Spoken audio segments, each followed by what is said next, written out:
Hello guys, welcome back to another video about the mistakes you make without realizing it. Today we take a look on some unseen mistakes, which we all know the deadliest kind of mistakes. These are the things that you don't necessarily identify as mistakes because they're not specifically misplaced. They're more like things that you could have or should have done that you didn't do. Things that if you have done before, you would be better off, and of course therefore if you can equip this into your arsenal, you'll become a better player and have access to more of that juicy loot. Okay, let's do this.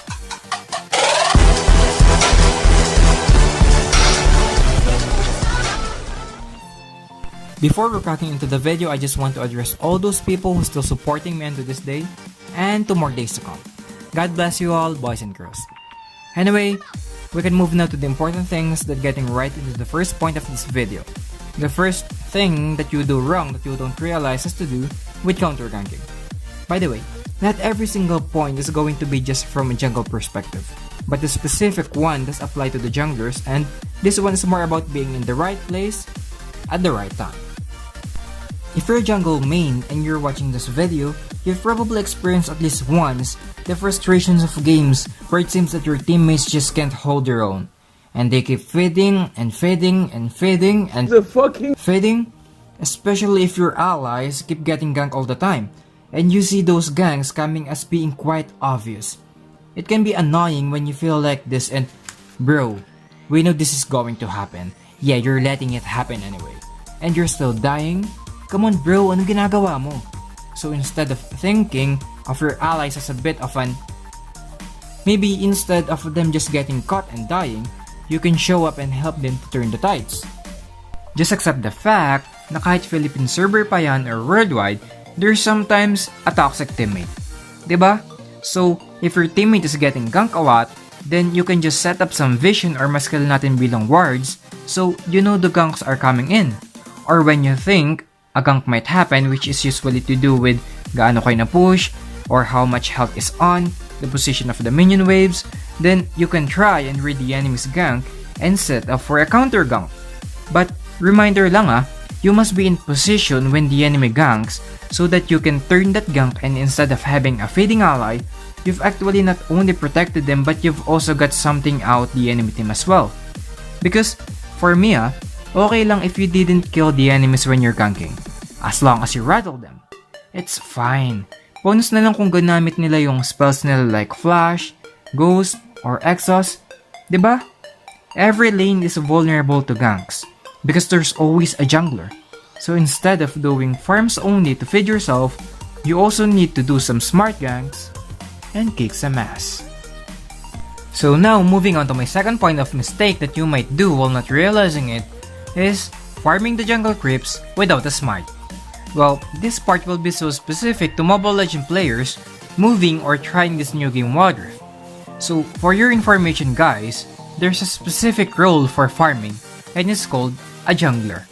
Because from what I'm seeing is, some players with mid lane roles or AD carry roles are taking buff instead of the junglers themselves. Well, that's a no-no for us. Red buff and blue buff are seriously very important to junglers.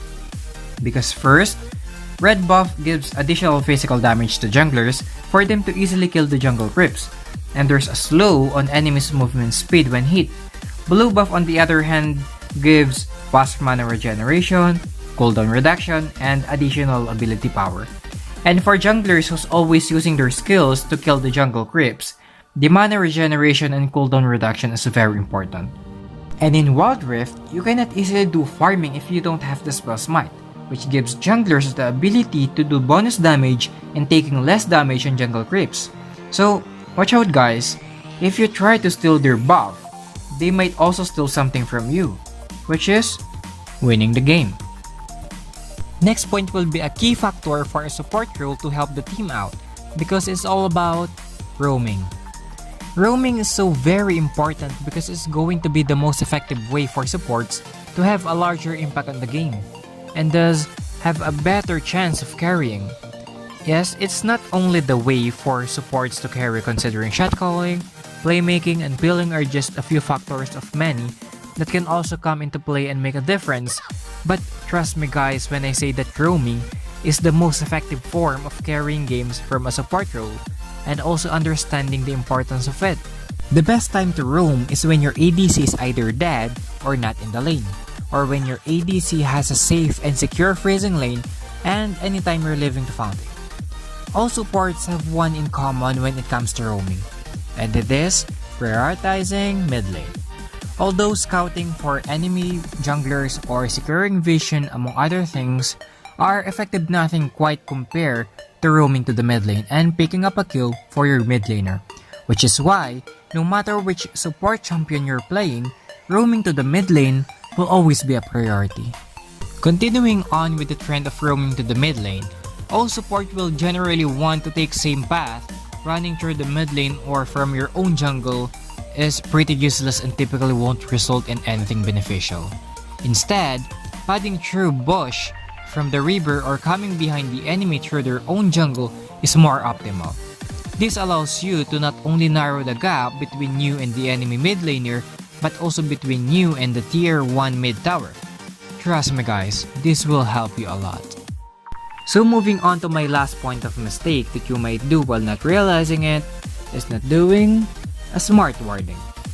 Just because you placed wards doesn't mean that your wards are effective. Diba?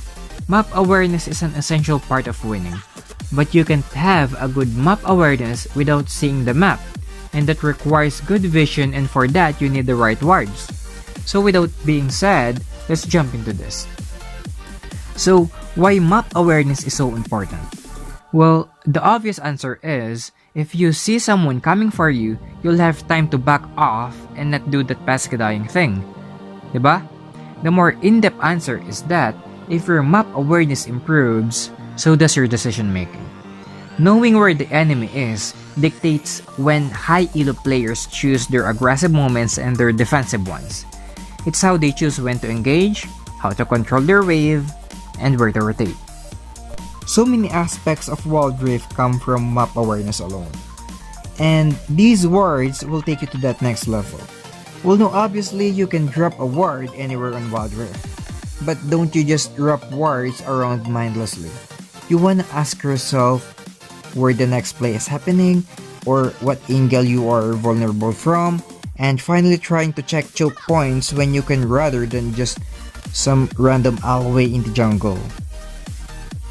It is better to see them a bit, but have a vision for a multiple entrances, than it is to place your ward somewhere you'll see them for a while, but only if they take a certain route. Keep your vision up, look at the minimap every 3 seconds, and you will see some vast improvements in your early game KDA. You'll thank me someday for this, boys and girls. Alright guys, that's going to conclude this video. Thank you for watching. If you pick up something new, please drop a like or comment, and make sure to subscribe to stay updated with our content as well. And until next time, see you all on Wildrift.